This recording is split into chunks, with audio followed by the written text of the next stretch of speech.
Network News. Hindi na nakaporma ng arestuhin ng mga otoridad ang dalawang babae sa isinagawang bypass operations sa Barangay 8 nitong lungsod. Subject sa operation ang person with disability at dating bilanggo na si Dinafi Solmayor, 30 anyos.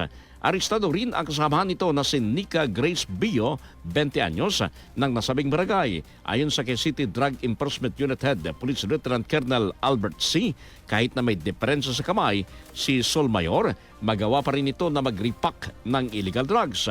Samantala, arestado rin ang isang electrician matapos ito ang nakunan ng mahigit 700,000 pesos na halaga ng hinihinalang shabu sa Barangay 2 nitong lungsod.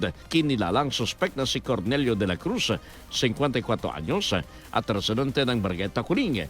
Ang tatlo ang harap sa kaso panglamag ng Republic Act 9165 o Comprehensive Dangerous Drugs Act of 2002. Kasama mo sa RMND YHB Bacolod, Radyoman Albert Henar. Tatak Remen. RMN Network News.